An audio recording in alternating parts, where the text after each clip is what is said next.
Welcome to D6 brother Janardhan గారు, నిరుద్యోగ JAC నాయకులు.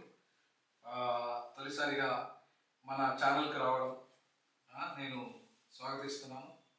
ముఖ్యంగా ఈ నిరుద్యోగ ఉద్యమంలో ఒక పులిలాగా గర్జించి ఇవాళ ముచ్చెమటలు పట్టిస్తూ ముఖ్యమంత్రితో పాటు ఉప ముఖ్యమంత్రికి, మంత్రివర్గానికి అందరికీ ముచ్చెమటలు పట్టిస్తూ వాళ్ళ ప్రజలకు అన్ని విషయాలని నీ యూట్యూబ్ ఛానల్ ద్వారా, ఉద్యమం ద్వారా వివరిస్తూ ఇవాళ తెలంగాణ వచ్చిన తర్వాత, అంటే ముఖ్యంగా తెలంగాణ టీఆర్ఎస్ ప్రభుత్వం వచ్చిన తర్వాత జరిగినాయి.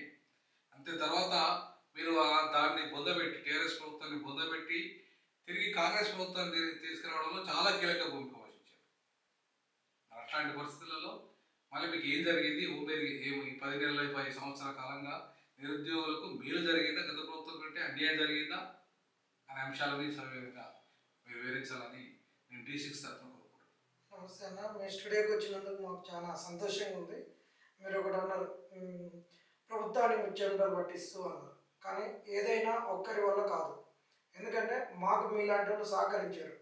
గాంధీ హాస్పిటల్లో ఆ రోజు వాళ్ళు ఒక కుట్రపూరితంగా చర్చలు జరుపుదామని మాకు తెలియకుండా మీకు తెలియజెప్పి మిమ్మల్ని మేనేజ్ చేస్తే అయిపోతుంది, ఒక లా ప్రొఫెసర్ కదా ఈయనని చెప్తే ఈయన ఒక దళిత కులాల నుంచి వచ్చినటువంటి వాడు, ఇతనిని ఒక్కంతోటి మనం కన్విన్స్ చేసి ఇతను ఆ కులాలను కన్విన్స్ చేస్తాడని వాళ్ళు కుట్ర పడినప్పుడు ఆ రోజు నిండు వర్షం, కుండపోత వర్షం వస్తున్నాం, మీరు వర్షంలో తడుచుకుంటూ మీరు వచ్చారు.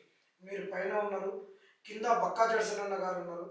ఇలా అందరూ ఉండబట్టికే మరీ ముఖ్యంగా ఏంటంటే అణగారిన వర్గాల యొక్క సానుభూతి అయితేంది, వీళ్ళ సహకారం అయితేంది, వీళ్ళ చేదోడు వాదోడు అయితేంది, ఇంకా సమాజంలో ఉన్నటువంటి తెలంగాణ ఉద్యమ వాసనలు ఎరిగినటువంటి వాళ్ళు, తెలంగాణ ఆగమైపోతుంది అన్నటువంటి వాళ్ళు మీలాంటి వాళ్ళు అందరూ ఉండబట్టికే ఈరోజు మీ ఉద్యమాన్ని మీరు అన్నట్టు ఇంత ఉధృతం చేయగలిగినాం. ఇది చేసినటువంటి వాళ్ళందరికీ పేరు పేరున మేము మరొక్కసారి నిరుద్యోగుల తరఫున ధన్యవాదాలు తెలియజేసుకుంటున్నాం. D6 తరఫున కూడా నేను ధన్యవాదాలు తెలియజేస్తా ఉన్నాను. వాళ్ళందరికీ, ఉద్యమకారులందరూ కూడా ధన్యవాదాలు తెలియజేస్తా ఉన్నాను. అయితే మీరు ఇంకొక ప్రశ్న అన్నట్టు తెలంగాణలో కాంగ్రెస్ను రావాలని, బీఆర్ఎస్ను పొందబెట్టాలని మేము శపథం చేసుకున్నాం నిరుద్యోగులు. ఆ రోజు ఉన్నటువంటి సామాజిక పరిస్థితులు అయితేంది, రాజకీయ పరిస్థితులు అయితేంది, అన్నిటినీ కలగలుపుకొని కాంగ్రెస్ వస్తే ఒక మంచిది అనుకున్నాం. ఎందుకంటే రాహుల్ గాంధీ గారు ఈ రాజ్యాంగాన్ని పట్టుకొని తిరుగుతున్నాడు కాబట్టి, ఈ వ్యక్తుల మీద నమ్మకం కాదు, ఈ రాజ్యాంగాన్ని ఇంప్లిమెంట్ చేస్తారని, ఈ రాజ్యాంగాన్ని ఇంప్లిమెంట్ చేస్తే అందరికి సంతోషం.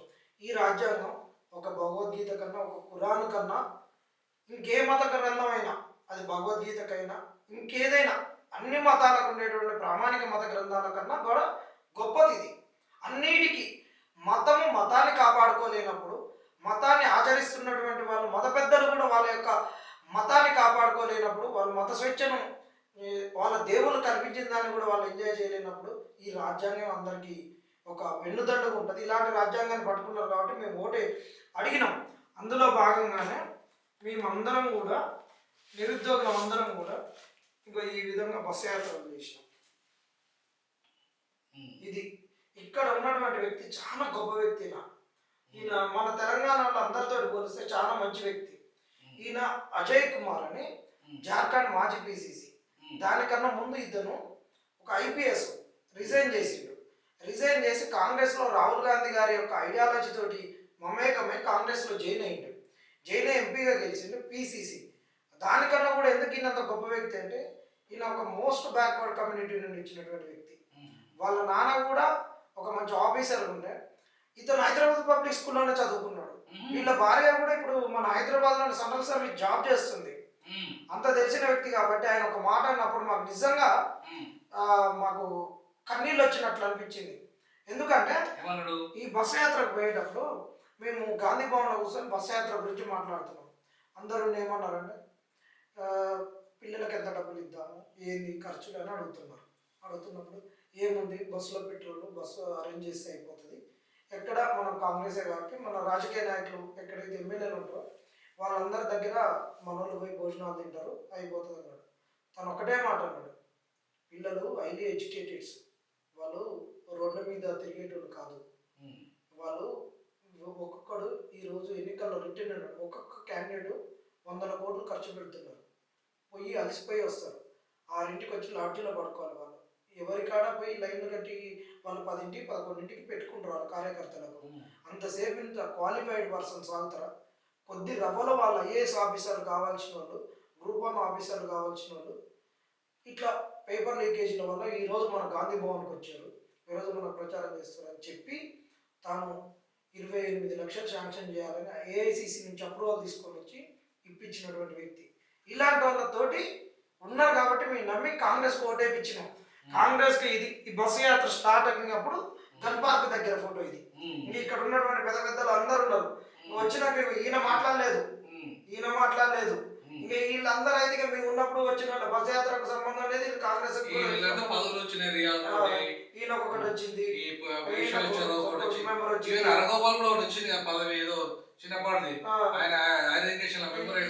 అంతే. వీళ్ళందరికీ ఇక అంతా నిరుద్యోగులు, వీళ్ళందరూ నిరుద్యోగులుగానే మిలిగిపోయారు. ఇక వీళ్ళకి పదవులు వచ్చినాయి, వీళ్ళకు పెదాలకు ప్లాస్టర్లు పడ్డాయి. వీళ్ళ పెదాలు ఆడడం లేదు. అట్లా మేము పోయి అంతే. ఇక కూడా ఇక మళ్ళా బస్సు యాత్ర చేసే క్రమంలో మేము అంతటా తిరిగినాం. ఇగో ఇట్లా బస్సులు ఇట్లా తిరిగి ప్రతి దగ్గర, ఇది సంగారెడ్డిలో అక్కడ బస్సు యాత్ర పెట్టుకొని అక్కడ లైబ్రరీలు అందరినీ చైతన్యపరిచి వీళ్ళందరూ లైబ్రరీలో ఉన్నటువంటి చదువుకునే వాళ్ళందరినీ తీసుకొచ్చినాం.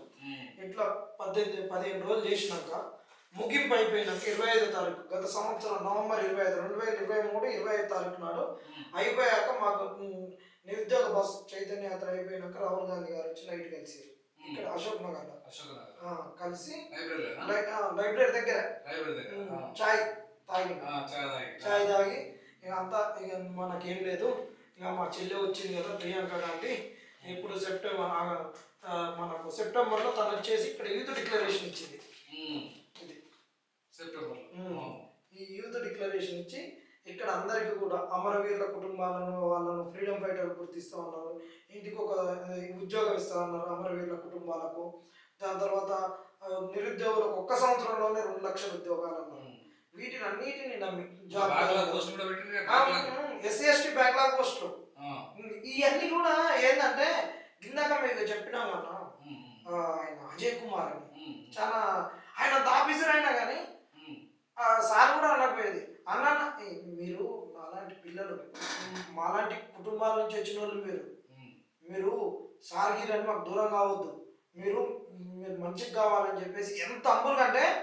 ఇంకొకటి చెప్పాలన్న మీకు ఒక గొప్ప విషయము, మేము మన బండి సంజయ్ వచ్చినప్పుడు 30,000 మంది ర్యాలీ తీసినాం కదా సెక్రటరీ. ఆయనకు ఆ రోజు మార్నింగ్ కాల్ చేసి సార్ మీరు అంటే చెప్పమ్మన్నాడు, జనార్దన్ సార్ బస్ అయితే చెప్తాం రాను ఏంటంటే మీరు చెప్పారు కదా 2 లక్షల ఉద్యోగాలని, 2 లక్షల ఉద్యోగాలు ఏమో కానీ మాకు GO 29 చేసి ఇక్కడ కాంగ్రెస్ ఇలాంటి కార్యక్రమం చేస్తుంది, రూల్ ఆఫ్ రిజర్వేషన్ తీసేసింది, 55 జీవోని అమెండ్ చేసింది, 29 జీవో తెచ్చిందని చెప్పినాం. మార్నింగ్ కాల్ చేసినో లేదో అక్కడ జార్ఖండ్లో ఎలక్షన్స్, ఆ రోజు ఇక్కడ నుంచి ఉప ముఖ్యమంత్రి పోయింది అక్కడ ప్రచారానికి. మేము ర్యాలీ తీస్తుంటే కరెక్ట్ ర్యాలీ మధ్యాహ్నం 2:30-3 గంటల సమయానికి ఎమరాల దగ్గర ఉన్నాం. జార్ఖండ్ నుండి తను నాకు ఫోన్ చేసిండు, జనార్దన్ ఆర్ యూ ఫ్రీ అన్నాడు. ఎస్ఆర్ అన్నాను. అనగానే ఇక్కడ 29 జీవో గురించి నేను మొత్తం అడిగినా, అదేం రూల్ ఆఫ్ రిజర్వేషన్ ఏం వైలేట్ చేయట్లేదంట కదా, మన ఎస్సీ ఎస్టీ బీసీలకు ఎక్కువ మందికి అవకాశం ఇచ్చిందంట కదా, ఇక్కడికి మీరు డిప్యూటీ సీఎం వచ్చిండు తనతోటి ఇప్పుడు మాట్లాడిన అన్నాడు. అంటే మనం అతనికి విషయం చెప్పితే ఆయన ఒక ఎంపతి తోటి ఎమ్మటే దాని గురించి ఆలోచించి దాని గురించి తెలుసుకొని ఒక డిప్యూటీ సీఎం ఆయన దగ్గరికి పోతే నాకు ఒక కంప్లైంట్ వచ్చింది, నేను బస్ యాత్ర చేసిన పిల్లలని ఆయన ఆలోచించి చేసిందే కానీ ఇంతవరకు మాతో సీఎం కలవలేదు. అంటే చూడు ఎంత దుర్మార్గమైనటువంటి చర్య ఇది. డిప్యూటీ గారు కలిసిరు, ఆయన గ్రూప్ 2 పోస్టులు కావాలి, పోస్ట్ పోన్ కావాలన్నాము, అది మీరే వచ్చారు. ఆ రోజు బర్మూరు వెంకట గాంధీ హాస్పిటల్ నుంచి వెనక తప్పించుకొని పోయింది. అలాంటి వ్యక్తి బట్టి గారు ఆ రోజు పిలిపించుకొని మాట తప్పిండు. కానీ ఆయన ఇచ్చిన మాట చూడు, రాష్ట్రం ఒక మోస్ట్ బ్యాక్వర్డ్ కమ్యూనిటీ నుంచి వచ్చినటువంటి వ్యక్తికి అంత కన్సర్న్ ఉంటే, ఒక ఎస్సీ ఉపకులం కూడా మళ్ళీ ఆయనది, ఎస్సీ మాల కూడా కాదు, మాల దాసరి అంటే ఉపకులం అంటే ఇంకెంత ఉండాలి కన్సర్న్. ఈరోజు వర్గీకరణ అంశంలోకి వచ్చేసరికి అసలు మాలమాది వాళ్ళని ఒక దాంట్లో మా ఉపకులాలను ఒక దాంట్లో అనేటువంటి వాదం ఉంది. అవును. అదొక వాదం నడుస్తుంది వర్గీకరణ చేసేటప్పుడు. Yes. అంటే ఇంకా ఉపకులాలు అనేటటువంటి ఇంకా ఇంకా ఎంపతి ఉండాలి, పోస్ట్ బ్యాక్వర్డ్ ఉండాలి కాబట్టి ఇంకా ఎక్కువ సింపతి ఉండాలి, ఎంపతి ఉండాలి. ఎంపతి ఉండాలి. ఆయనకు ఎంపతి లేదు, సింపతి ఉంది, లిప్ సర్వీస్ అయినా పోతే అంటాడు. అలాంటి వ్యక్తిని ఇవాళ డిప్యూటీ సీఎం అయినా ఎస్సీలకు వరకింది ఏం లేదు, ఏమి లేదు. ఇంకో ఇలాంటి వాళ్ళు ఉండబట్టికే ఇవాళ నిరుద్యోగులు అనేటువంటి వాళ్ళు వీళ్ళు 2 లక్షల ఉద్యోగాలు ఇవ్వకపోగా ఇచ్చినటువంటి కొన్ని ఉద్యోగాలను కూడా వాళ్ళ తప్పుడు లెక్కలతోటి నిరుద్యోగులను మోసం చేస్తున్నారు. అసలు ఫస్ట్ 2 లక్షల ఉద్యోగాలు ఇవ్వలేదు వీళ్ళు. ఇవ్వకపోగా మళ్ళా వీళ్ళు ఇచ్చిన 50,000 ఉద్యోగాలు 53,000 ఉద్యోగాలు మేము ఇచ్చినాం అంటున్నారు. 53,000 ఉద్యోగాలతో విజయోత్సవాలు చేసుకుంటాం అంటున్నారు. కానీ 53,000 కాదుగా, 2 లక్షల ఉద్యోగాలకు సమాధానం చెప్పాలి. ఈ రెండో కాడ పెట్టుకొని మీరు సమాధానం చెప్పాలి. ఈ రెండింటికి సమాధానం చెప్పాలి. 53,000 ఉద్యోగాలు కూడా వీళ్ళు దీంట్లో అన్ని ఇచ్చింది ఏమి కాదు కదా, గత ప్రభుత్వం వచ్చిన నోటిఫికేషన్. ఇంకా అసలు కదా అక్కడికి వస్తాం. ఫస్ట్ ఏంటంటే 2 లక్షల ఉద్యోగాలు ఉన్న కాడ 2 లక్షల ఉద్యోగాలు ఇయ్యలేదు. నువ్వు 2 లక్షలు ఇవ్వలేదంటే 53,000 కాదంటే నువ్వు ఆనే ఫెయిల్ అయిపోయింది.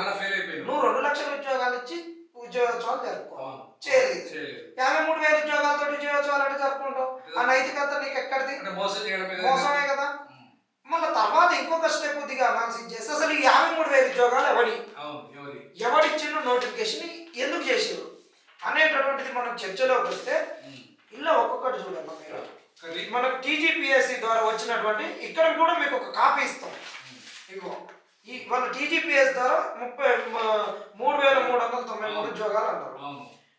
మరి ఈ 3,393 ఉద్యోగాలని మీరు అంటుంటే ఇవాళ 4,459 ఉద్యోగాలు టీజీపీఎస్ ద్వారా ఉన్నాయి. గత ప్రభుత్వం ఇచ్చి ఎగ్జామ్లు పెట్టిపోయినటువంటిది.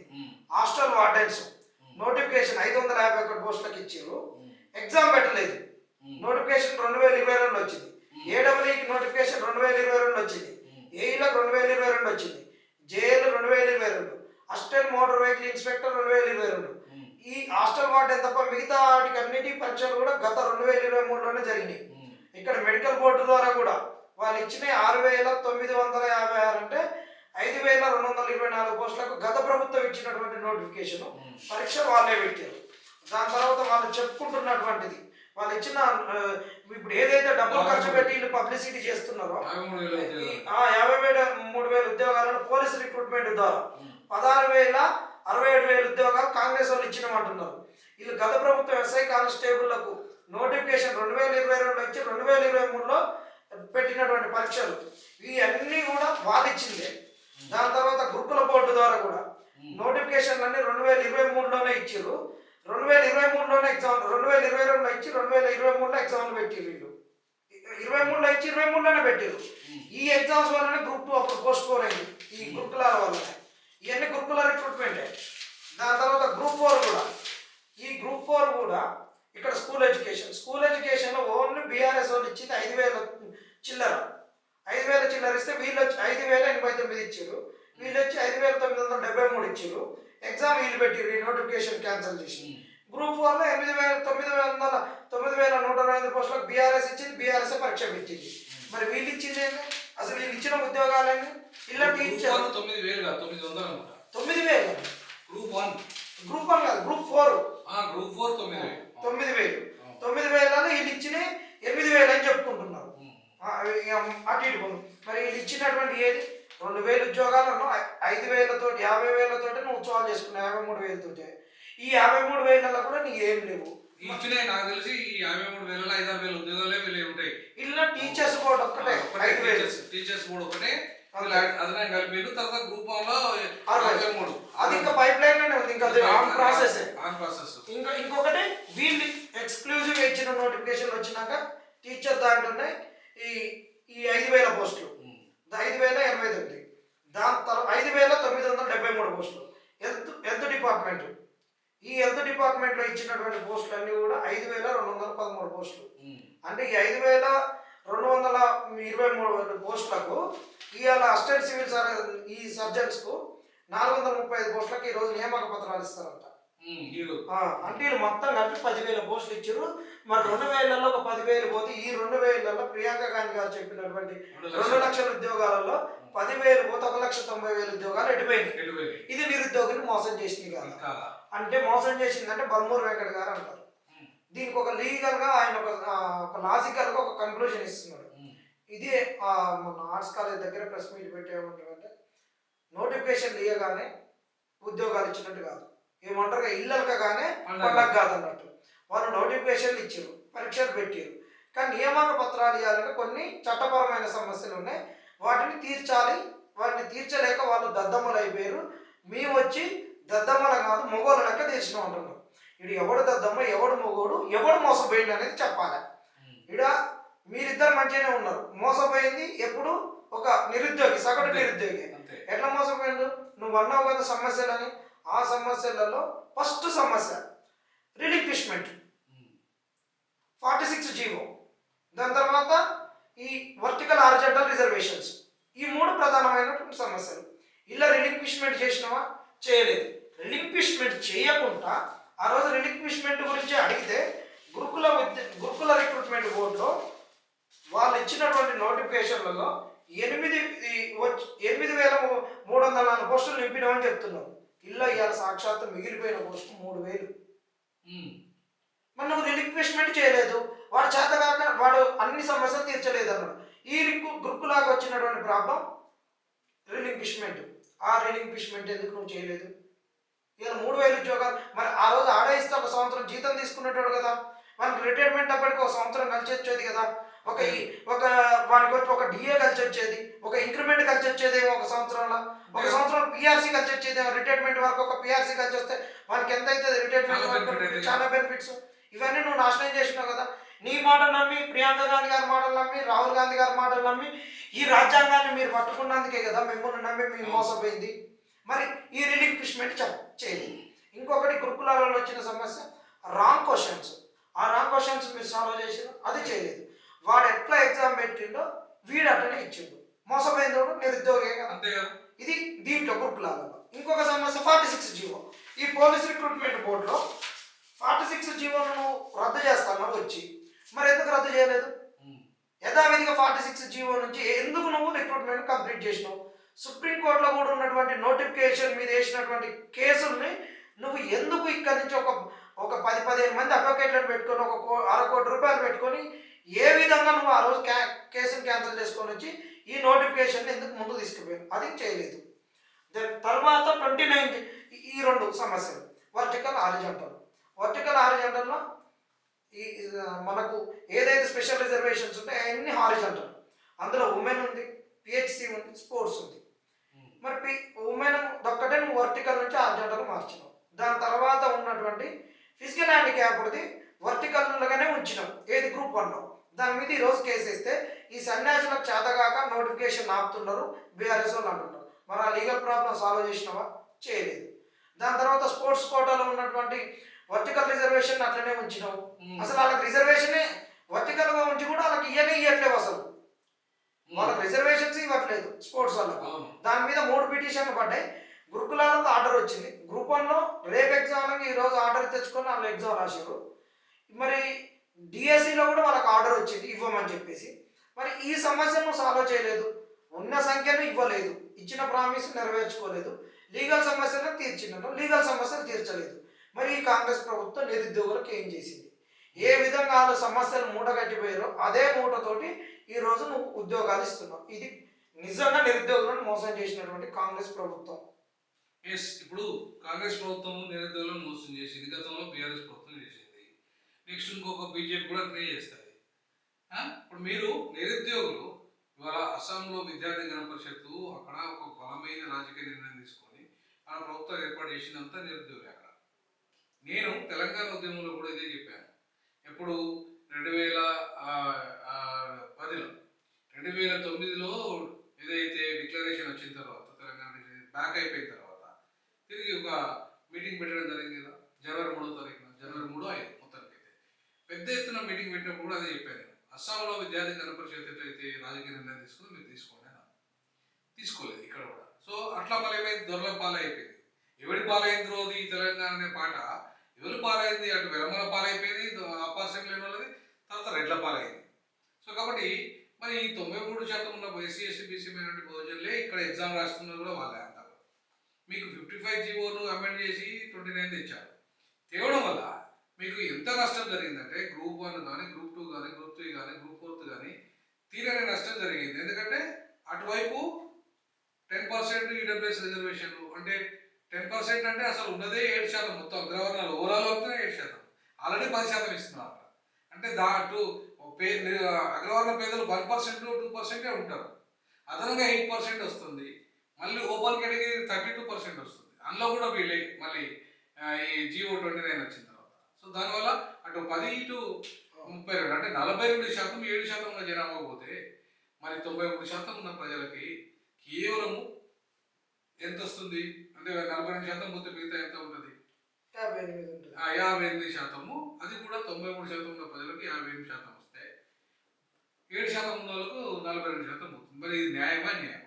ఇది అన్యాయం. అదే చెప్తూ కాంగ్రెస్ వాళ్ళు అన్ని న్యాయ సమస్యలు తీరుస్తున్న వాళ్ళు ఈడబ్ల్యూఎస్ అసలు ఇది ముఖ్యమైనటువంటి సమస్య. సుప్రీంకోర్టు ఏం చెప్పిందంటే 1 to 10% ఇవ్వమన్నది. 10% ఇవ్వమన్నప్పుడు ఈరోజు ఎస్సీ వర్గీకరణకు ఏదైతే ఎంపెరికల్ డేటా అవసరం ఉన్నదో ఒక చారిత్రాత్మకమైన నిర్ణయం. అసలు ఈడబ్ల్యూఎస్ రిజర్వేషన్ లేదు, కొత్తగా ఇంప్లిమెంట్ చేస్తున్నాం.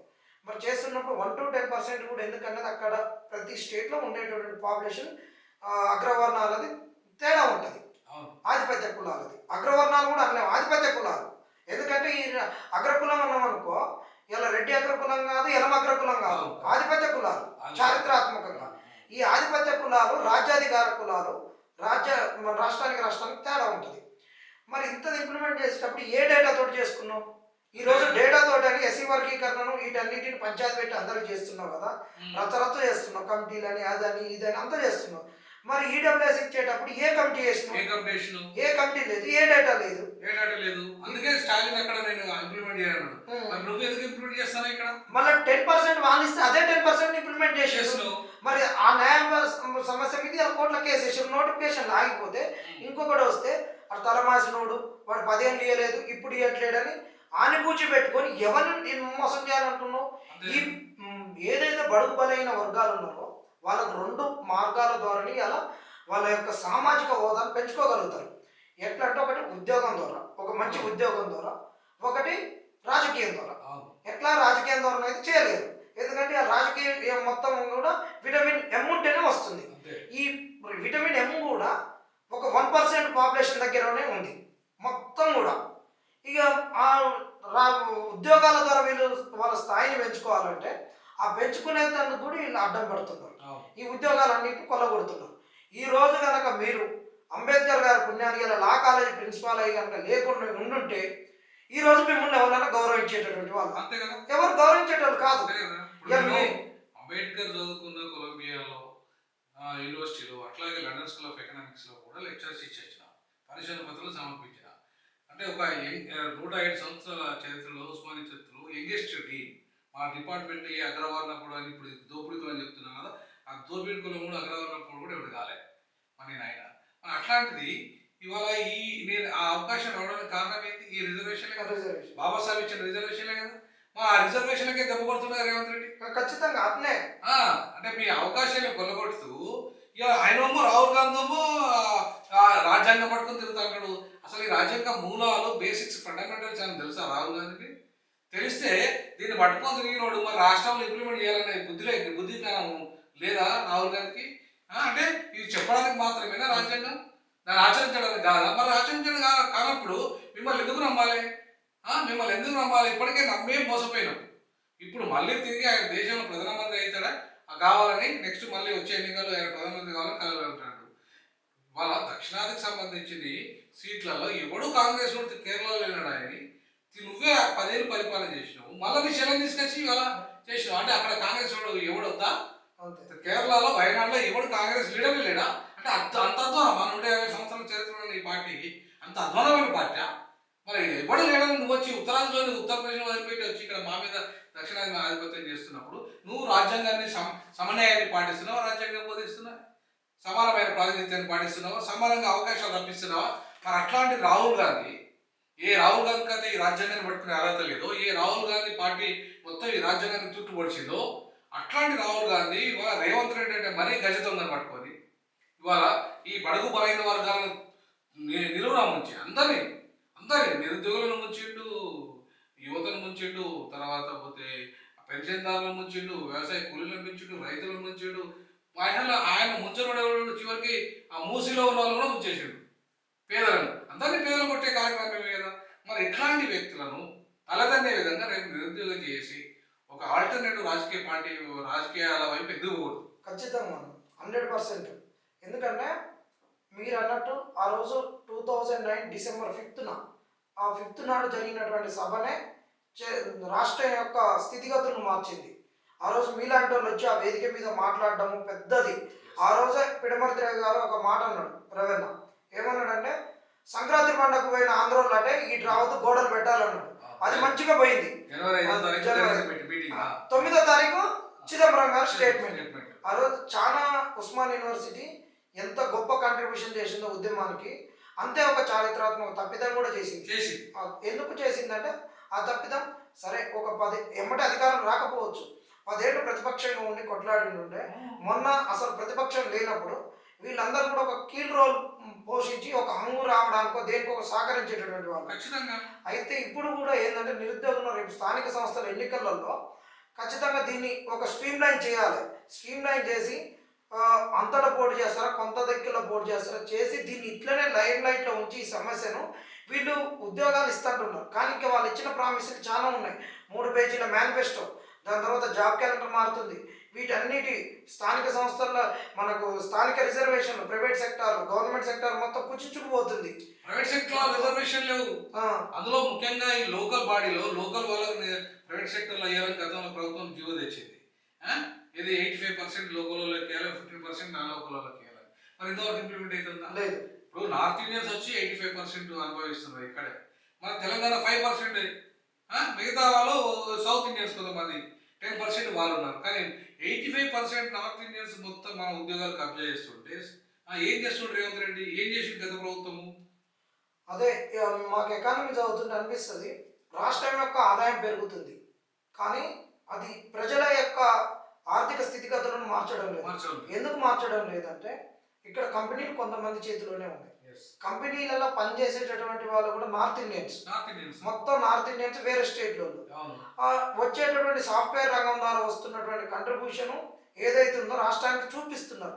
కానీ ఆ జీతాలు అనేవి ఇక్కడ ఉన్న నిరుద్యోగులకు రావడం లేదు. కాబట్టి ఇక్కడ ఖచ్చితంగా స్థానిక రిజర్వేషన్లు ఇంప్లిమెంట్ చేయాలి, యూనివర్సిటీలను స్ట్రెంథెన్ చేయాలి, నాన్ నెట్ ఫెలోషిప్లు ఇవ్వాలి, యూనివర్సిటీలకు బ్లాక్ గ్రాంట్ ఇవ్వాలి. ఇలా రిటైర్డ్ అయిన ప్రొఫెసర్లకు అందరికి ఏమవుతుందంటే, భార్య ఇప్పుడు ఒక భర్త రిటైర్డ్ అయ్యి ఇంటికి పోతే ఒక కవర్ చూసి మా ఆయన ఇవాళ ఇయర్ ఎన్కాష్మెంట్ ఎన్ని చేసుకొచ్చిండో, పిఎఫ్ డబ్బులు ఎన్ని తీసుకొచ్చిండో, ఒక ఇల్లు కొనుక్కుందాం, ఇన్ని రోజులు అద్దె ఇంట్లున్నాం, రిటైర్మెంట్ అయినాక ఒక ఇల్లు కనుక్కుందాం అనే పరిస్థితి ఉండాలి. కానీ వాళ్ళు ఆ డబ్బులు తీసుకొని రావట్లేదు. ఆ డబ్బులు లేక వీళ్ళు టెన్షన్ పడి ఒక బీపీ ట్యాబ్లెట్ కొనుక్కొచ్చుకుంటున్నారు ఆ నుంచి వచ్చేటప్పుడు రిటైర్మెంట్ అయ్యి. ఇవాళ ఒక 3-4 ఏళ్ళకు కూడా వాళ్ళు ఇయర్ ఎన్కాష్మెంట్ కానటువంటి పరిస్థితి. వాళ్ళు విద్యాబుద్ధులు నేర్పి పాపం ఇంత అవస్థ ఇలాంటి పరిస్థితి యూనివర్సిటీలో 5 ఏళ్ళు రాజకీయాలలో లేనాడు, కోట్లు సంపాదించినాడు, లక్షల కోట్లు, వేల కోట్లు, 100 కోట్లు సంపాదించినాడు, పెన్షన్ వస్తుంది. 30 ఏళ్ళు త్యాగం చేసిన వాళ్ళకి కనీసం వచ్చే రిటైర్మెంట్ అప్పుడు బెనిఫిట్స్ ఇచ్చే పరిస్థితి లేదు. ఇంకొకటి మాకు అనిపిస్తుంది ఈ మధ్యలో దీన్ని అన్నింటినీ చూసినాక ఏమవుతుందంటే, ఇంటెలిజెన్స్ ఉన్న వాళ్ళంటే కూడా మేధావులు అందరూ కూడా ఎవరు కూడా ఈ గవర్నమెంట్ యూనివర్సిటీలలో ప్రొఫెసర్ రావడానికి ఇష్టం చూపడం లేదు. ఏదో తూతు మంత్రంగా ఇది అనాలి, ఇది నిజంగా ఒప్పుకోవాలి. తూతు మంత్రంగా పిహెచ్డీ చేసిన వాళ్ళు, అంతోటి ఇంతోటి రాపించుకున్న వాళ్ళు, ఏదో ఒకటి చేసిన వాళ్ళే వద్దాం అనుకుంటున్నారు. ఇది ఒకవేళ కనుక ఇది కనుక వేరే వాళ్ళకు నొప్పించుంటే మాత్రం నేను 2 చేతులతో సారీ చెప్తున్నా. కానీ ఎందుకు వస్తానని చెప్తున్నా అంటే దీని వెనక చాలా కుట్ర ఉంది. ఒకవైపు ప్రైవేట్ సెక్టార్ యూనివర్సిటీలు, ప్రైవేట్ యూనివర్సిటీలు రాణిస్తున్నారు. వాడు ఎక్కడో ఇక్కడ ఉన్నాడు, బాగున్నాడు, కుటుంబాలలో ఉన్నాడు, వేరే కాడ పోతాడు, పిహెచ్డీ చేసుకుంటాడు, వస్తాడు, అక్కడ ఎక్కువ ప్యాకేజీలు ఇస్తాడు. అక్కడ రిజర్వేషన్ ఉండవు ప్రైవేట్ యూనివర్సిటీలో. అక్కడ నుంచి జడగలు పీల్చినట్టు పీలిస్తాడు, ప్రజల నుంచి డబ్బులు తీసుకుంటాడు, వాడు ఎక్కువ ప్యాకేజ్ ఇస్తాడు. విద్యార్థులు కూడా వాళ్ళ శాలరీ కూడా ప్యాకేజీ లెక్క అయిపోయింది. ఆటోమేటిక్ ఏమైపోతుంది, యూనివర్సిటీలలో క్వాలిటీ ఉన్న ప్రొఫెసర్ రాడు. ప్రొఫెసర్ రానప్పుడు పోరగాడు యూనివర్సిటీకి ఎందుకు వస్తాడు, ఆటోమేటిక్ యూనివర్సిటీలను అన్ని చేస్తారు. ఇప్పుడు నాకు తెలిసి ఈ రిక్రూట్మెంట్ కూడా చేస్తారని నేను అనుకోను. అంత ఆన్లైన్ సిస్టమ్ చేసేసి టీ షాట్ బీ షాట్ అని చెప్పేసి దాని ద్వారా క్లాసులు ఎప్పించేస్తారు, అయిపోతుంది. సో దాంతో ఏమైతుంది, రిటైర్మెంట్ అయ్యే ప్రొఫెసర్లు ఎవరైతే ఉంటారో వాళ్ళు ఆన్లైన్లో కూర్చొని లెక్చర్స్ ఇస్తారు, అయిపోతుంది. ఇది కూడా నిరుద్యోగులం అనేటటువంటి వాళ్ళు రేపు ఈ అంశాన్ని చాలా సీరియస్గా తీసుకోవాలి. నిరుద్యోగులం అనేటటువంటి వాళ్ళు కేవలం ఉద్యోగాల గురించి ఆలోచన చేయొద్దు. ఆ రోజు వాళ్ళు మేనిఫెస్టోలో పెట్టినటువంటి అంశాలు ఏంటి, వాటిని అన్నింటినీ తీసుకొని పోవాలి. దానితో పాటు కొన్ని సామాజిక అంశాలు, ఈ ఉద్యోగాలతో పాటు విద్యకు సంబంధించిన అంశాలన్నింటినీ తీసుకొని పోయి ఒక పాదయాత్ర చేసి ఆ పాదయాత్రతో ఈ తెలంగాణ సమాజాన్ని చైతన్యపరిచి దీన్ని ఒక రాజకీయ శక్తిగా మలుస్తూ ఎన్నికల వేళకు దీన్ని ఒక రాజకీయ శక్తిగా ఒక వృక్షంగా మలచలేదనుకో ఇది మాత్రం మళ్ళా ఒక చారిత్రక తప్పిదం అవుతుంది. ఇంకొకటి నాకు అర్థమైంది ఏంటంటే, మీరు వ్యాపారాలు చేసుకుందామని కూడా మీరు మొత్తం హైదరాబాద్ చుట్టుపక్కల వ్యాపారాలు అంతా నార్త్ మార్వాడి, గుజరాత్, రాజస్థాన్ వాళ్ళే వ్యాపారాలు అన్నీ అయిపోయినాయి. మీరు ఏదైనా వ్యాపారం నిరుద్యోగులు పోయి సొంతగా సెల్ఫ్ ఎంప్లాయ్మెంట్ పెట్టుకుందామన్న పరిస్థితి లేదు. మొత్తం కబ్జా గురైపోయిన వ్యాపారాలన్నీ కూడా వాళ్ళ చేతులలో. ఇవాళ ఏ కులవృత్తులు చేసుకుని వాళ్ళు చిన్న చిన్న వ్యాపారాలు చేసుకోవాలి కదా, లేదు. టాటాలు, బిర్లాలు వాళ్ళ ఎంట్రైలు వ్యాపారాల వల్ల మరి ఇంకా వీళ్ళు ఎట్లా బతకాలి? అదే ఈరోజు ఎట్లుందంటే ఏ గల్లీ కన్నా మండల స్థాయి జర్రాది గ్రామం మేజర్ గ్రామ పంచాయతీ ఉన్న కాడ కూడా గుజరాత్ వాళ్ళు లేనటువంటిది లేదు. ఈరోజు మాకు రాహుల్ గాంధీ గారు 10 లక్షల వడ్డీ లేని రుణాలు ఇస్తున్నారు. 30 లక్షల మంది ఓటీఆర్ తోటి టీజీపీఎస్కి రిజిస్టర్ అయి ఉన్నారు. 30 లక్షల మందికి ఉద్యోగాలు ఇవ్వలేము కాబట్టి 10 లక్షల వడ్డీ లేని రుణాలు కావాలన్నారు. అది చెప్పింది కూడా అజయ్ కుమార్ సారే. అంటే ఆయన కింది వర్గాల నుంచి వచ్చింది కాబట్టి ఆయన దీర్ఘదృష్టితో ఆలోచించిండు. 30 లక్షల మందికి మనం రాంగ్ ప్రామిస్ చేయొద్దు, 2 లక్షల ఉద్యోగాల కమల్నాథన్ కమిటీ ఉంది, మిగతా వాళ్ళ పరిస్థితి ఏందని ఆయన అడిగి వాళ్ళ వడ్డీ లేని రుణాలు ఇవ్వాలి. నువ్వు ఓలోలకు, డోక్రాలకు, గిక్రాలకు అన్నిటికి ఇస్తుంటున్నావు, వీళ్ళకి ఇవ్వాలి. వీళ్ళు స్కిల్ ఉన్నోళ్ళు ఇప్పుడు వస్తున్నటువంటి ఏదైతే గిగ్ ఎకానమీ ఉందో, చిన్న చిన్న సాఫ్ట్వేర్ కంపెనీలు ఉన్నాయో వీటన్నిటిని కూడా వీళ్ళు పెట్టుకుంటారు. ఎడ్యుకేషన్ వైపు వీటన్నిటి వైపు కూడా స్టార్టప్లు చేసుకుంటారు అని చెప్పేసి ఆయన ఆలోచనతో పెట్టారు. ఇవాళ నువ్వు మార్వాడోని ఎవరిని కూడా గుజరాత్ని కూడా చేయలేనటువంటి కదిలేనటువంటి పరిస్థితిలో ఉన్న నువ్వు ఇవాళ ఎవరిని కదిలిస్తావు, వీళ్ళకి ఏ విధంగా అవకాశం ఇస్తావు?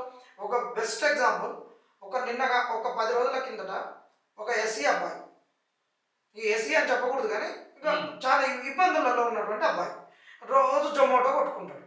ఎక్కడిక్కడైతే రావాలి ఫైనాన్షియల్ డిస్ట్రిక్ట్లో జొమాటో నడుపుతాడు, జొమాటో ఊబర్ నడుపుతుంటాడు, ర్యాపిడో ఇవన్నీ చేసుకుంటాడు, ఏది వీలైతే అది. కానీ మొత్తం వీళ్ళైతే అవే పని చేసుకుంటాడు.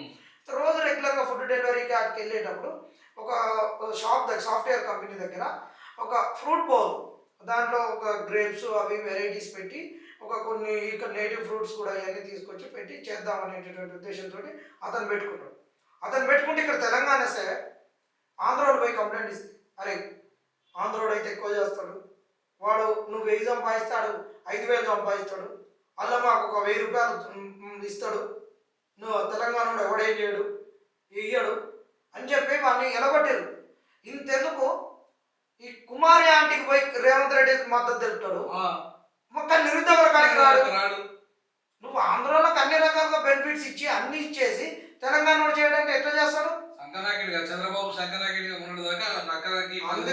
ఒకటే చెప్తున్నాం, నిరుద్యోగులకు ఉద్యోగాలు కాదు, ఈ రోజు కూడా చెప్తున్నాం. అశోక్ నగర్లో ఆంధ్రలో ఉంటారు, వాళ్ళని కాదనట్లేదు. ఒక్కొక్కరు 3, 4, 5, 6 టీ స్టాల్ నడుపుతున్నారు. ఇవాళ ఒకప్పుడు టీ స్టాల్ అంటే ఒక నామోషి అనుకున్నారు. ఇవాళ ప్రతి ఒక్కరు చదువుకున్నాడు కూడా టీ బండి పెట్టారు. ఇవాళ కొత్త రకమైన టీ షాప్లు వచ్చినాయి, అందరూ పెట్టుకోవాలనుకుంటున్నాడు. మనకు ఒక అవకాశం ఇవ్వచ్చు కదా. ఇవాళ సాఫ్ట్వేర్ కంపెనీలో వెహికల్ వెండర్ ఒక నిరుద్యోగులకు ఇవ్వచ్చు కదా. అక్కడ ఉన్నటువంటి మీల్ సెంటర్ ఒకరికి వెండర్ ఇవ్వచ్చు కదా నిరుద్యోగులకు. ఇవాళ ఎన్ని కంపెనీలు లేవు, ఎన్ని దాని బేస్డ్గా నడిచేటటువంటి వ్యాపారాలు లేవు. అవన్నీ నిరుద్యోగులకు 85% తెలంగాణ లోకల్ వాళ్ళకి ఇవ్వాలి, అన్ని ప్రైవేట్ రంగం. 95% ఉద్యోగ రంగంలో ఉన్నారు అట్లా తెలంగాణ వాళ్ళకి. ప్రైవేట్ రంగంలో కూడా 85% తెలంగాణ వాళ్ళకి ఇవ్వాలి, 15% దక్షిణాదికి వాళ్ళకి. ఉత్తరాది వాళ్ళు అంత పెద్ద రాష్ట్రాలు ఉన్నాయండి, వాళ్ళు పోవచ్చు కదా అక్కడికి, అక్కడికి పోయి వాళ్ళ వ్యాపారాలు చేసుకోవచ్చు. కూలోడు కూడా ఇవ్వాలి, ఉత్తరాది చేస్తూ వచ్చి ఇక్కడ పని చేస్తాడు. మరి వీడేం కావాలి, తెలంగాణ ఏం కావాలి? అదే ఉత్తరాది అన్న కాడ ఇప్పుడు అసలైన సమస్య ఉంది. ఉత్తరాదోడు విచక్షణ జ్ఞానం లేకుండా, ఏది లేకుండా పిల్లల్ని కంటున్నాడు. ఇవాళ ఆర్ఎస్ఎస్ చీఫ్ అంటాడు భగవత్ గారు, మీరు 3 పిల్లలు కనాలంటారు. నార్త్ ఇండియా వాడే ఇష్టం వచ్చినట్టు పిల్లలు కానీ ఒక టెక్నాలజీ డెవలప్ చేయకుండా ఒక 80 ఏళ్ళు మన తెలంగాణకు వాళ్ళకు 20 ఏళ్ళ ఫరాక్ ఉంటుంది డెవలప్మెంట్. వాడంత వెనకబడి ఉంటాడు. అక్కడి నుంచి చదువుకున్నాడు వచ్చినోడికి వీడు తక్కువ కానీ ఉద్యోగాలు ఇస్తావు. ఇక్కడ చదువుకొని ఇక్కడ ఇంటెలిజెన్స్ తోటి ఉన్నటువంటి వాడు మంచి స్కిల్ తోటి ఉన్నటువంటి వాడికి ఉద్యోగాలు ఇవ్వవు. ఇక్కడ మన పొలిటికల్గా కూడా మనల్ని తొక్కుతందుకేమో జనాభా ప్రతిపాదికన సాగుతోని తొక్కుతావు. ఇక్కడ అంబేద్కర్ గారు చెప్పినట్టేమో ఇక్కడ సౌత్ ఇండియాకి ఇంకొక నేషనల్ క్యాపిటల్ తీసుకొని రావు, సెకండ్ క్యాపిటల్ను ఏది తీసుకురాకుండా బెంచ్ లేదు, లేదు, డెవలప్మెంట్ కౌన్సిల్స్ లేవు, ఏది లేదు. మళ్ళీ ఇప్పుడు మొన్న కూడా ప్రియాంక గాంధీ సౌత్ ఇండియా నుంచి ఎందుకు పోటీ చేయాలి? వాళ్ళంతా నార్త్ ఇండియా వాళ్ళే కదా, లేస్తే ఢిల్లీ నుండి ఉండేటోళ్ళే కదా, ఢిల్లీ నుండి పోటీ చేయొచ్చు కదా. ఇక్కడ వీళ్ళు సౌత్ అబ్బా మా అమ్మ ఇందిరమ్మను చూసుకున్నట్టున్నది, మేము ఇందిరమ్మను ఎక్కడైతే మెదక్ నుండి పంపించినా ఈమెను పంపించినా ఇక్కడ లేరా మాట్లాడేటోళ్ళు లేరా? ఇక్కడ నుంచి చేయొచ్చు కదా, ఇక్కడ వాళ్ళు చేయరు. నార్త్ వాళ్ళందరినీ ఇక్కడ నుండి గెలిపించుకోవాలి, ఇక్కడ నుంచి మన సౌత్ నుండి రిప్రజెంటేషన్, సౌత్ నుండి ఒక పార్లమెంట్ లో ఉన్న గొప్ప లీడర్ అని చూపించాలి. ఏముండదన్న మనకి ఇప్పుడు డిలిమిటేషన్ లో రేపు మొత్తం 130 ఎంపీ స్థానాలు 30 ఎగిరిపోతున్నాయి, రేపు జనాభా పెరుగుతున్నది వాళ్ళకి. కాబట్టి అంటే మొత్తం మన ప్రాతినిధ్యమే లేకుండా పోతున్నది. అట్లాంటప్పుడు మళ్ళీ ఉత్తరాంధ్రలో వచ్చి ఇక్కడ ఎంపీలు వెళ్తే ఎమ్మెల్యేలు వెళ్తే ఇక్కడ తెలంగాణలోకి ఏమో కానీ తమిళలో కానీ కన్నడలో కానీ మలయాళంలో కానీ ఏం అవకాశం ఉంటుంది? దక్షిణాదిలోకి ఏముండదు, ఏమీ ఉండదు. ఒకటి వ్యాపారం లేవు, రాజకీయాలు వాళ్ళ చేతుల్లో ఉన్నాయి, ఉత్తరాంధ్ర చేతుల్లో ఉన్నాయి, ఉద్యోగాలు వాళ్ళ చేతుల్లోకి వెళ్ళిపోయినాయి, హైటెక్ సిటీ వాళ్ళ చేతుల్లోకి వెళ్ళిపోయింది. ఇంకా ఏం మిగిలిందని చెప్పేసి వాళ్ళ తెలంగాణ వాళ్ళకి ఈ రోజు దాని గురించి ఎవరు మాట్లాడక ముందే మీరు D6 అని తీసుకొచ్చి, D అంటే ద్రవిడియా, 6 అంటే 6 స్టేట్లు, 6 స్టేట్ల ఉద్యమాన్ని తీసుకొని వచ్చారు. ఈ రోజు ఇది ఒక చిన్న మొలక లెక్క ఉండొచ్చు, కానీ ఖచ్చితంగా ఇది మళ్ళీ జనరల్ ఎలక్షన్ల వరకు, అది జమిలే కావచ్చు మళ్ళీ జనరల్ ఎలక్షన్లే కావచ్చు, కానీ వచ్చేటప్పటికి ఇది ఒక మర్రి చెట్టు లెక్క కావాలి. సౌత్ ఇండియా బేస్డ్గానే ఎన్నికలు జరగాలి. ఎందుకంటే ఇది ప్రధాన అంశంగా ఉండాలి. డీలిమిటేషన్ నష్టపోయేటోడు అంటే సౌత్ ఇండియా వాడే నష్టపోతాడు. వానికి 100 పెరిగితే ఇంక 2 పెరుగుతాయి, 2 పెరిగిందని సంఖ్యలు గుర్తుకుంటాడు. ఈ రెండింటిలలో ఎస్సీఓనికి పెరిగిందా, బీసీఓనికి పెరిగిందా, ఈ లెక్కలలోనే ఉంటారు వీళ్ళు చాట్లతోడు బట్టి కుక్కల పంచాయతీ పెట్టినట్టు మనకు పంచాయతీ పెడతారు. ఇది మంచి ఉద్యమం, ఇది జరగాల్సిందే. నిరుద్యోగ చేసి దీనికి సంపూర్ణమైన మద్దతు ప్రకటిస్తే నేను చెప్తున్నాను కదా, ఈ హైదరాబాద్ లో మొత్తం తెలంగాణ రాష్ట్రంలో ప్రైవేట్ రంగంలో 85% లోకల్ వాళ్ళకే ఇవ్వాలి ఉద్యోగాలు. అది ఐటీ అయినా ఏ రంగమైనా ఏ రంగమైనా దానికి సంబంధించి నిరుద్యోగం చేసి ఒక బలమైన ఉద్యమాన్ని తీసుకోవాలి. దానికి D6 అండ్ D జాబ్ రెండింటిని కూడా మేము సపోర్ట్ చేస్తాము. దక్షిణాది ఛానల్ ప్లస్ దక్షిణాది జేఏసీ రెండు కూడా మీ నిరుద్యోగం చేస్తూ కలిసి పనిచేస్తుంది. ఆ దిశగా అడుగులు వేయాలని చెప్పేసి నేను కోరుకుంటున్నా. అంతేకాకుండా ఈ కాంగ్రెస్, ఉత్తరాది కాంగ్రెస్ మోసం చేసిన కాంగ్రెస్ పొందబెట్టాలి. మళ్ళా ఇంకో ఉత్తరాది పార్టీ రాబోతున్నది, కమ్యూనల్ పార్టీ బీజేపీ. నెక్స్ట్ వీళ్ళ తర్వాత వాళ్ళే అధికారంలోకి రావాలని కలగంటారు. వాళ్ళు కూడా ఉత్తరాది పార్టీని కూడా ఇక్కడ రానియద్దు. ఏదైతే ఇప్పుడు 10 ఏళ్ళు మనల్ని మోసం చేసిన ఈ బీఆర్ఎస్ ఉందో మనల్ని సపోర్ట్ చేస్తుందా బీఆర్ఎస్, లేకపోతే బీజేపీ కాంగ్రెస్ సపోర్ట్ చేస్తే తెలుసుకోవాల్సింది ఇలా బీఆర్ఎస్ పార్టీ. కాబట్టి లోకల్ ఇవాళ ఈ ఉద్యమం రావాల్సిన అవసరం ఉంది, దక్షిణాది ఉద్యమం. దానికి నిరుద్యోగులు తోడు కావాల్సిన అవసరం ఉంది. మీరే ఆ ఉద్యమం వస్తే తప్ప లోకల్లో మీకు ఉద్యోగాలు రావు. ఇప్పుడు సెకండ్ క్యాపిటల్ వస్తే 10 లక్షల ప్రభుత్వ ఉద్యోగాలు వస్తాయి, అది ఎవరికి పోతాయి? నిరుద్యోగులకు. 20 లక్షల ప్రైవేట్ ఉద్యోగాలు వస్తాయి, అది ఎవరికి పోతాయి? నిరుద్యోగులకు. మరి ఈ ఉద్యమం తెలంగాణ వస్తే 1,00,000 ఉద్యోగాలు రాలేదు మీకు.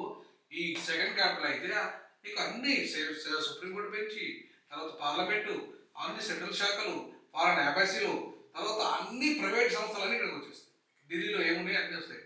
మరి అట్లాంటప్పుడు ఇక్కడ ఉన్న మొత్తం ఇప్పుడు నిన్నగాక ఉన్న వైఎస్ఆర్సీపీ ఎంపీ కూడా ఆ గురుమూర్తి అన్నట్టు కూడా ఇక్కడ ఖచ్చితంగా పార్లమెంట్ సెషన్ జరగాల్సిందే, దక్షిణాదికి అన్యాయం జరుగుతున్నది, మీరు రండి చేయాల్సిందే అని చెప్పి నరేంద్ర లేఖ రాసిండు. దాన్ని మనం స్వాగతించాలి. కాబట్టి రానున్న రోజుల్లో దక్షిణాది కేంద్రంగా, ముఖ్యంగా హైదరాబాద్ క్యాపిటల్, దక్షిణాది క్యాపిటల్ హైదరాబాద్ కేంద్రంగా నిరుద్యోగం చేసి పెద్ద ఎత్తున ఉద్యమించాలి. ఈ బీజేపీ కాంగ్రెస్ను మొదలు పెట్టే దిశగా, రెండింటికి ఉత్తరాది పార్టీలను మొదలు పెట్టే దిశగా మీ ఉద్యమం కొనసాగినప్పుడే, రేపు బీజేపీ రాకుండా అడ్డుకునేటప్పుడు మాత్రమే నిరుద్యోగులు న్యాయం జరుగుతుంది. లేకపోతే నిరుద్యోగులను పూర్తిగా ఉత్తరాదిమయం చేస్తుంది ఈ బీజేపీ. ఆ దిశగా మీరు అడుగులు వేయాలి, నేను విజ్ఞప్తి చేస్తాను. ఖచ్చితంగా ఒకటి ఈడ ఒక నిరుద్యోగులనే కాదు, దక్షిణాది రాష్ట్రాలలో ఉన్న ప్రతి ఒక్కరు కూడా ఇది తన బాధ్యతగా, నైతిక బాధ్యతగా, వాళ్ళ జన్మహక్కుగా భావించాలి. తెలంగాణను ఆ విధంగా మా జన్మహక్కుగా భావించారు కాబట్టి తెలంగాణ వచ్చింది. తెలంగాణ రాబట్టి మనం ఈరోజు ఇట్లా మాట్లాడుకోగలుగుతున్నాం. ఖచ్చితంగా ఇక్కడ ఉన్నటువంటి వాళ్ళం అందరం కూడా ఈ డీజేఎస్ అయినా డీజాక్ అయినా ప్రతి ఒక్కరు 6 రాష్ట్రాల అందరూ కూడా వాళ్ళ జన్మ హక్కాన్ని ఫీల్ కావాలని మేము అందరం నిరుద్యోగులం కూడా ఈ దక్షిణాది రాష్ట్రాలలో ఉన్న వాళ్ళందరికీ 2 చేతులు జోడించి మేము వేడుకుంటున్నాం. ఖచ్చితంగా చేస్తాం. అడుగుదాం, తప్పకుండా కలిసి పనిచేద్దాం తమ్ముడు. రానున్న రోజుల్లో ఈ కాంగ్రెస్ బీజేపీల బండారం బయటపెట్టి ఈ ఉత్తరాది పార్టీలను తలపెట్టాం. అందరూ ఈ D6 ఛానల్ సబ్స్క్రైబ్ చేసుకొని షేర్ చేయండి. ఎందుకంటే ఈ D6 అనేది ఒక వ్యాపార దృక్పథంతో ఒక యూట్యూబ్ ఆదాయం కొరకు పెట్టినటువంటిది కాదు. ఇది ఒక మహోత్తరమైనటువంటి ఉద్యమము. దక్షిణాది రాష్ట్రాలకు ఒక గుండె చప్పుడుగా నిలిచేటటువంటి ఛానల్ కాబట్టి దీన్ని అందరూ సబ్స్క్రైబ్ చేసుకోవాలి. మరి ముఖ్యంగా ఏంటంటే వేరే భాషలు వచ్చినటువంటి వాళ్ళు కూడా దీనిని ఇక్కడ ఉన్నటువంటి వీడియోలను మీకున్నటువంటి టెక్నాలజీ ద్వారా ట్రాన్స్లేట్ చేసి మిగతా రాష్ట్రాలలో కూడా పంపించాలి. మిగతా రాష్ట్రాలలో ఉన్నటువంటి మేధావులు కూడా ఈ ఛానల్కి ఇంటర్వ్యూలు ఇచ్చి ఈ ఛానల్ని మిగతా రాష్ట్రాలలోకి దక్షిణాది రాష్ట్రాలలోకి తీసుకెళ్లాలని నిరుద్యోగుల తరఫున వేడుకోవడం జరుగుతుంది.